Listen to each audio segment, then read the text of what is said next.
Hey everybody, welcome to GTO Charts. Today I'm going to be bringing you another GTO Wizard video.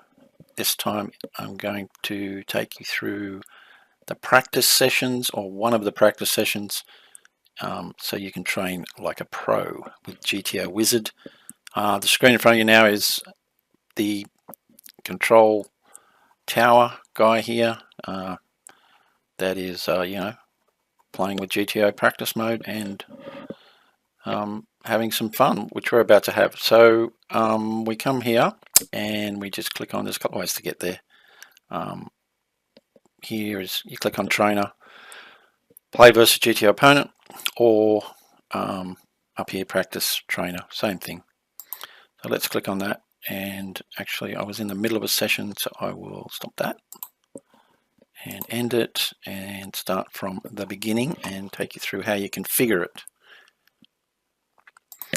Okay, so when you get into the practice area, which we are now, you'll see this in front of you, the actual table. I'm going to make that a little bit bigger, hopefully. There we go. And on the left here is the drills. These ones are that I've configured myself, and some ones here which, if you're new to it, new to GTO Wizard, are these great ways to get started.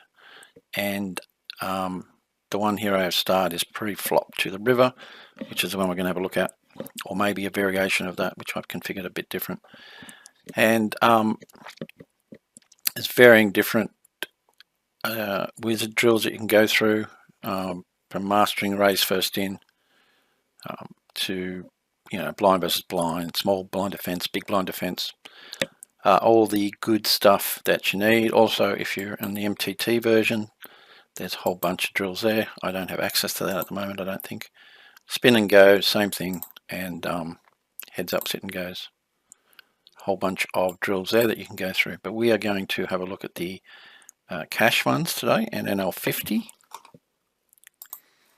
So yes, this one here is one I've starred, but I modified that and then saved it over here and called it pre-flop to the river NL51 table. So you can configure as many tables as you want, and you can come in here and you can either just start the drill, you can edit the drill, you can even copy it and export it. I'm not sure where that exports to.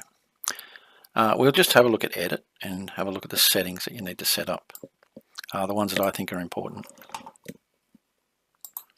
So as you can see, it'll go through from the starting spot, it'll do pre-flop, flop, and that can be all configured, but I haven't touched any of that. So I just leave that as it is, and just do a combination of different positions. I do any, so you'll be in position, out of position. It'll mix between them all is what you want. If you need specific drills, then go back and do another drill. But this drill here is pre-flop to the river, and I've configured it to have lots of varying degrees of things that happen from opens to 3-bets, so on and so on. The board, let's forget about that. I'll just randomly pick anything. Hands, don't worry about that. Modes, you can configure this if you want.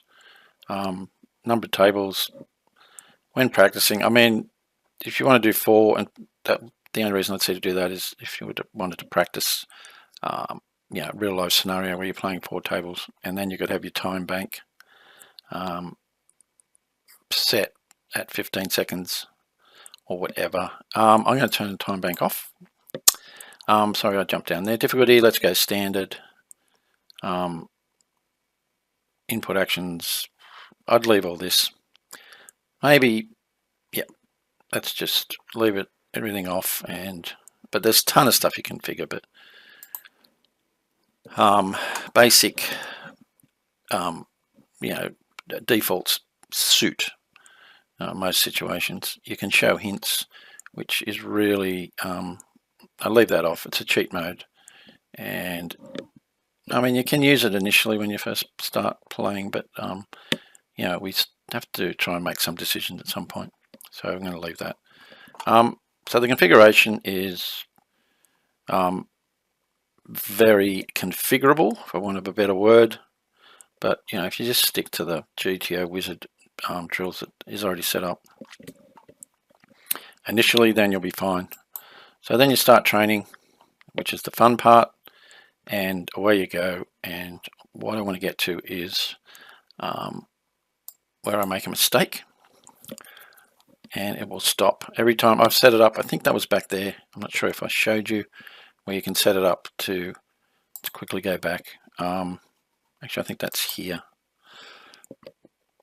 Maybe not. Well, this is another area I didn't show, and I want to configure it actually to 100 big blinds rather than varying stack depths, because that's normally what I play at. But you know, you could configure it to any stack size you want. Confirm. And so the other thing I was trying to get to was here, which I actually don't have on, which I want on, which is pause after whatever. But I had it off, so I want to pause after a mistake. So pause after a mistake, and then you can check out why you made that mistake. So the way I do it is, I get back to this, we play, and it'll tell us when we make a mistake, and then we can go and check out, let's study that spot. I'll get to that in a moment. So this guy's small blind, he raised the 3. I think here you could probably 3-bet, or I think I'm going to 3-bet, or call. I would say it'd be a 50-50 strategy. Well, that's completely wrong, because if you did see it come up there, it said you 3-bet 100%. And now he 4-bets. I think it's a fold. Nope. There we go. So that was a mistake. So, which is good as far as we can now go through and see why it was a mistake, and I can show you how you do that. So here's the spot, and small blind against big blind, and I initially 3-bet, and then he 4-bet, and I folded, which was completely wrong. So when that happens, and you can see here, it's saying I should have called 5% of the time and shoved all in 94% of the time, which is very interesting. So when I get a spot like this where I've made a glaring mistake, you just come over here, click on the little hat, and study this spot, and a new window opens, which is fantastic because it still keeps your study session open here, your practice mode. And here we are. I've just changed the colors on these, which I just it's something else I'll show you. Up here you can actually go in and check out what color scheme you want. There's lots. The one I'm using now is it is Easter Pete. So shout out to Pete. So I think these are color codes, that color schemes that people have made themselves. Pete, if you're listening, thank you very much. I really like it. There's lots and lots of different color schemes, but I don't know. I just like the feel of this one. It seemed like the cards up here were also that aren't there, but they were nice and easy to see also. So what it's saying is, yeah, in a 4-bet pot, small blind versus big blind, the ace-4 suited, that's all ace-4 suited, which makes sense because it's we haven't seen a flop yet. You are all in. Actually, that's saying a little bit different to. No, it's not. So you're all in 95% of the time, which is very interesting. Ace-5 suited, similar. You're flatting aces, and you're, I think I was shoving kings, ace king off. There's other settings here that you can have it so it's a mixed strategy. Sorry, a simple strategy where it's similar. This may look similar, but this is just showing you what it's showing you is the one raise size. So it just simplifies it a bit. But if you go to all, it shows you various different raise sizes, but in this instance there aren't any. Hopefully show you that later on, a bit more detail. So let's just change that move to all in and then move on to the next hand. And he's got ace king. So to me, I don't know, it seems very bizarre to me, but who's to argue with the wizard? Certainly not I. So let's move on to another hand. That's probably a fold. No, it's close, but yeah, it's saying raise. Queen 9, definitely, I'd say Queen 8 is a fold. Okay, my instinct here is to bet third pot. It's happy with that 20% of the time. And we get to showdown. Again, let's try and get to a spot where we make a mistake. Hard to make a mistake here. Well, raise, I reckon we got to call that. And 40% of the times call. And rather than shove, it is pretty much, from what I understand, you should never be shoving aces in position there. It's better to flat and then shove your kings, shove your queens. Instinct is to bet very small because we have the ace of spades and we're sort of blocking any spades. So we really wanted to keep him in the pot. It seemed like that's at 25%. I think definitely keep betting. What size? Like that, it's at 50%. And then the question here on the river is what to do with that board. I don't think he's got many fives in his range after he 4-bet. So I think a shove here is optimal. Yep, 100%. Ace king, he calls. All right, so we can study that spot and I can show you a bit more detail. Hopefully it'll come up with the actual flop this time. And there it is, went flying past us. But if we go back to the flop, all right, actually let's go back to the initial, so hijack, which was, sorry, button, which was us, and we had aces, and with aces we should be calling, raising sometimes, calling 25%, and what? That can't be right. Folding, sorry, what a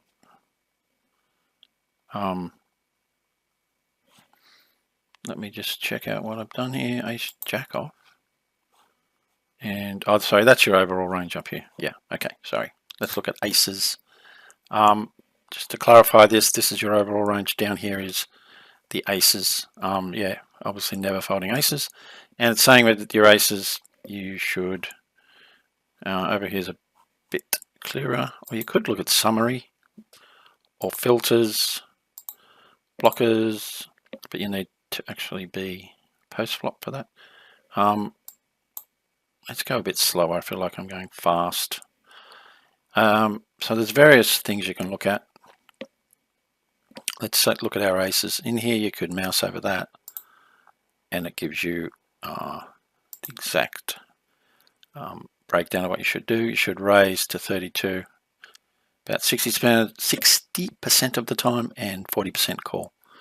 So we went for the call. There's no shoving range. You want to try and keep him in, obviously. And yeah, now then we get to the flop. Let's have a look at the flop. The flop came 8-6-2.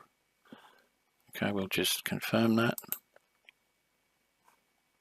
Okay, hijack checks. And then it comes to us on the button. We don't care what he should have been doing. Well, and what should we do with our aces here? Colors are getting a bit weird and wacky. Our aces should bet, I think I bet 10%, did we? I think so, yeah, we did. But optimal strategy was probably betting 25%. So betting 25 or 10%. Or checking, apparently. Yeah, I don't think I would ever check on that, but apparently you should sometimes. He called and then turn came. Sorry, he called and then turn came. So I've wiped out that that card that was there. So the turn was the 7 of hearts. Chuck that in. And he checked. And on a button with our aces again, we 50%, sorry, we bet 50% of the pot. 52% of the time and 33%. So I bet, which we did, I think we bet 3/4 pot. And I was at the river. He called and river came. 4 of diamonds. Oh, that's the wrong one. River came 4 of diamonds and we just shot, sorry, what did we do? No, he checks, hijack checks, which he did. And I felt like proper thing to do was shove with our aces, which is pretty much what it's saying, all in for that. Hope that makes sense. Well, like I went through this a bit fast, but let's get back to the trainer. Do a few more hands and then we'll come back again to another study of a particular spot. Okay, that feels like a fold to me. We have a five in a row streak of getting it right, which is good. I feel like I could 3-bet this 93% of the time. I think a bet small or a check is the play. Do we need to slow down with the check? The wizard agrees, and here we're in a sticky spot. And what do we do? So let's have a look at this spot. My feeling is I don't know.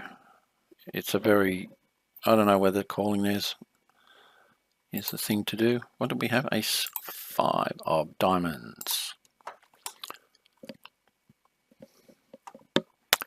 He bets and it's a call.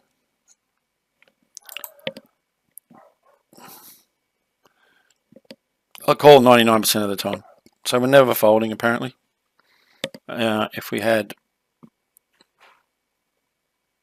aces, we're not folding, but we probably wouldn't have checked in the first place. Okay, it's interesting. And so we call and it's a check again, I think. No, he didn't shove, interestingly enough. And we get owned. Okay, but we played GTO, feeling like it is a call because don't know what they mean here. I made the correct move. I don't know why it didn't. Oh, okay. So the post flop it can't show 3-way. So just move on to the next one. Fold. So I know these ranges off by heart only because I study our wonderful GTO charts, which I won't show you at the moment.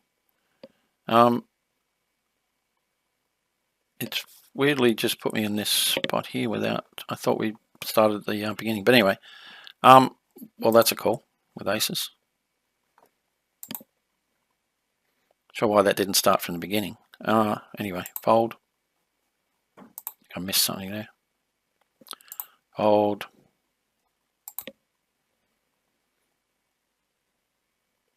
Seems to be jumping ahead to situations, which is fine. let me think here. He's gone to 40, 22, and feeling it's either a call or a shove is appropriate. Let's see what. We'll click our little hat.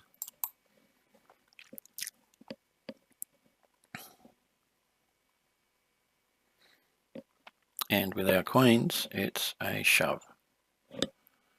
Yeah, okay, 100% of the time. Okay, so as you can see, the wizard is fantastic. You can just play like this. Then when you're not sure of a spot, you just look it up and go bang. And hopefully it comes out in your live online play. You'll just see spots and instantaneously know what to do. I always raise here if people limp, which is probably a bad idea. So it seems to check was the go. Don't know, got no idea how to play these limped spots.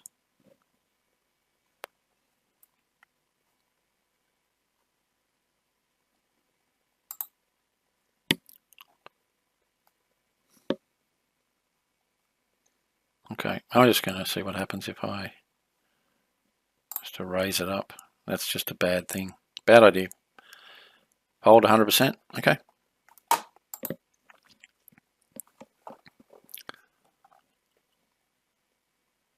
And he called with nothing. That's weird. Okay, we call, and I guess it's again going to tell me it's not a good spot, and it was three-way, so we'll forget about that. Hold. Next hand, I'll bring up GTO charts here if you haven't seen it.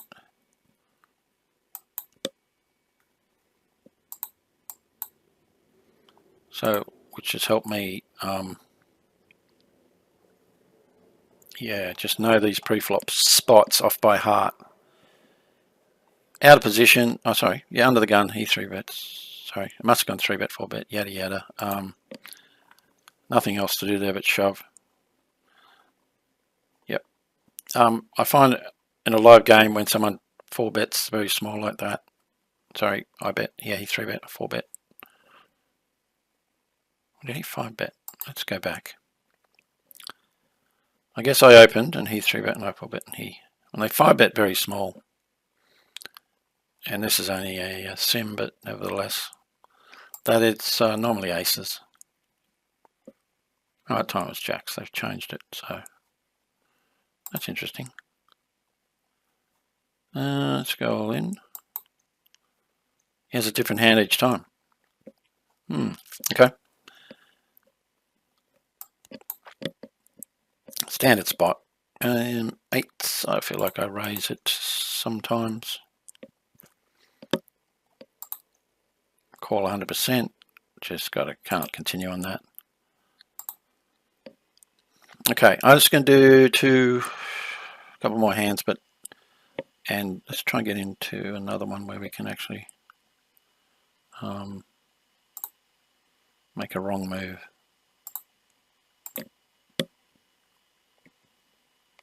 Queens, raise.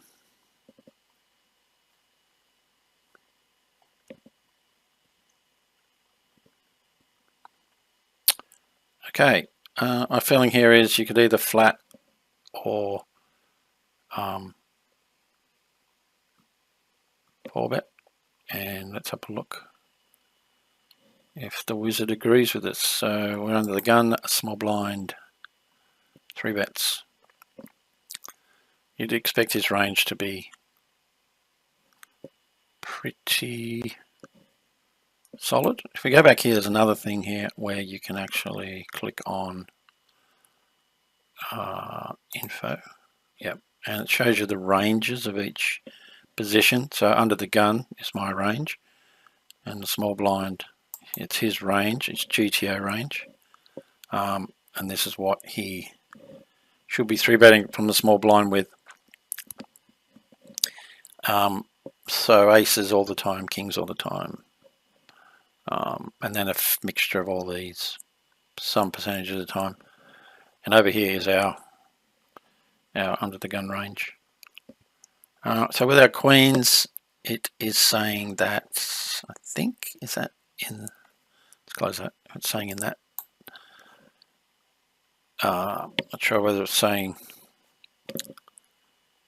have I clicked that yet? Sorry. I'm trying to say is, I'm not sure whether that's telling me in this particular spot. I think it must be that I should, that's how I should proceed. Mainly just flatting, sometimes four betting. And just to check that, we'll go to study this spot. And it is pre-flop. Nothing's happened yet, and yes, it is. Lines up. Raising or calling. Calling more often than raising. And yeah, I don't know, I would usually raise in this spot.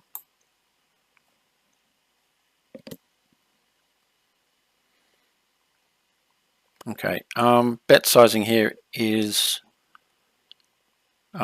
interesting. Let's try and work out what bet sizing we should use and why we should use it. And if we go to back to our spot, our wizard should tell us with our queens, but for that we'll need to turn on, don't get overawed when you first start out with all the everything that's going on here. Just stick to a couple of things, and one is this here, where you can have grouped or simple. Group meaning, hopefully this will show it better. Its coloring's not particularly fantastic, but what it's saying is betting small is that color and betting medium is that color. So 11% of the time we should be betting to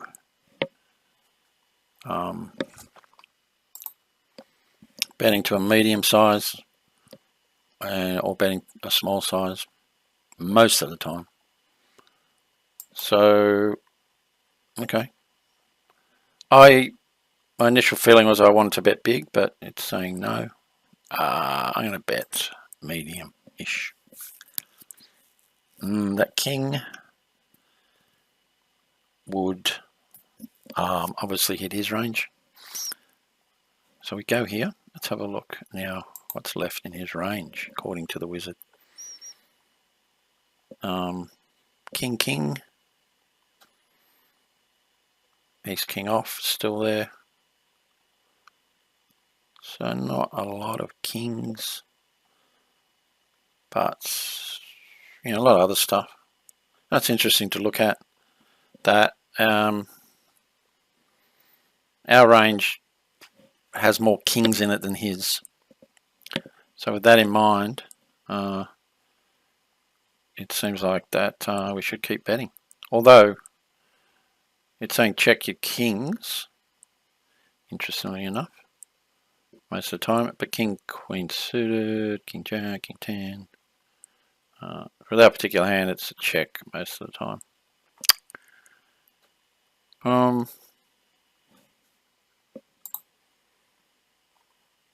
Okay, we'll check. And then if he checks that, I think we should bet. Should we go all in? Nope, it didn't like the small bet. What it's telling us is to either check, most of the time check, and bet 5% of the time. Bet, sorry, bet 5% of the time, or 5.6% of the time, bet 49.5, which is a weird bet, sort of. I don't know. To me, it's either all in or check, but what do I know?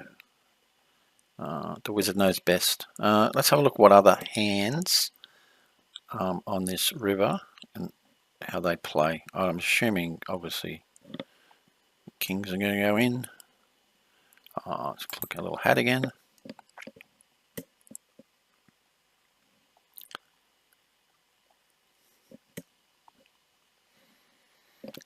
And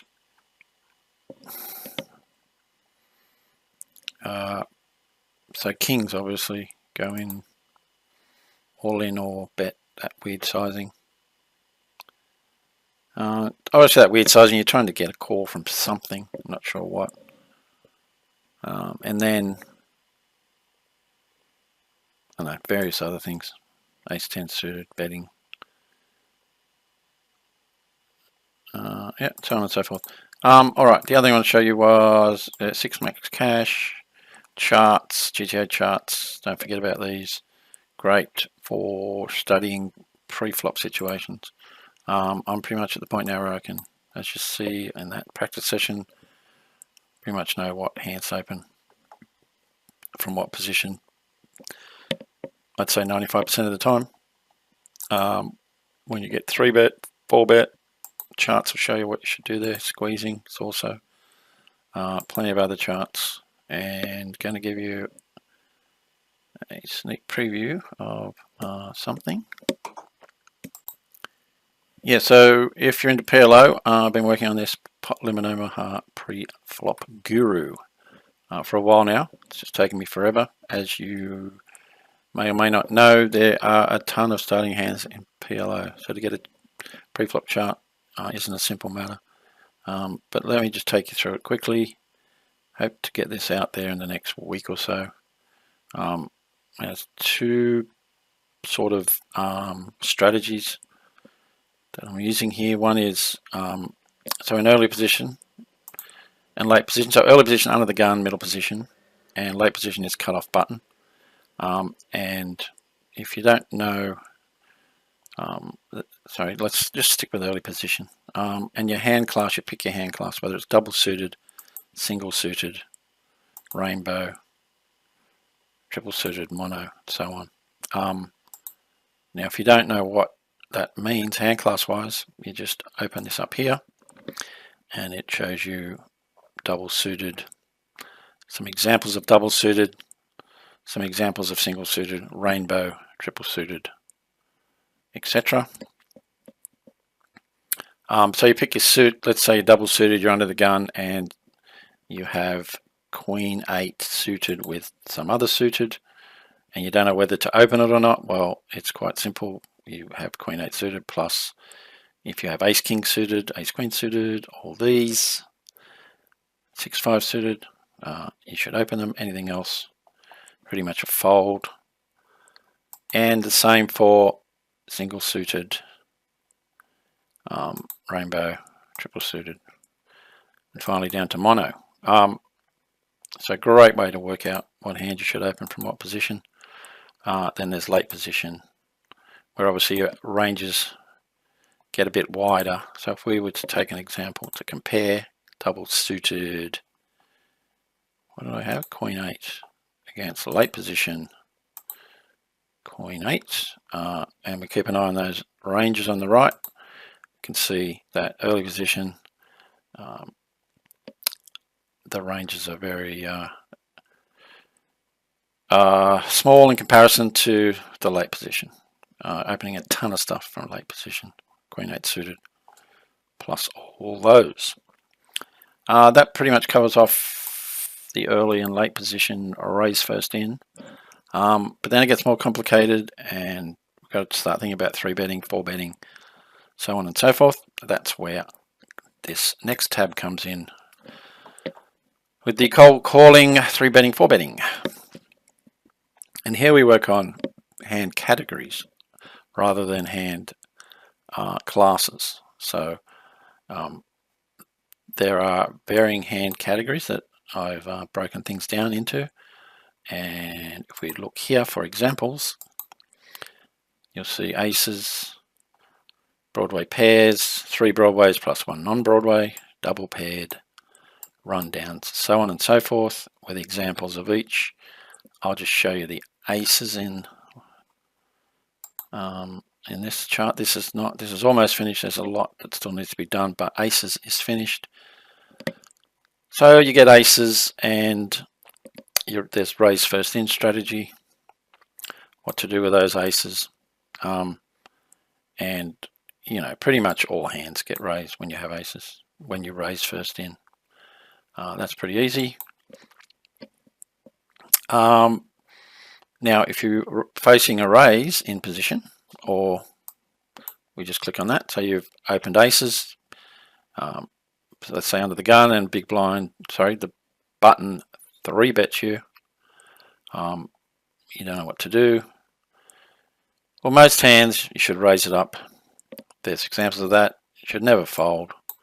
And some things you consider about calling would be 3 cards with the same suit, like that, for example.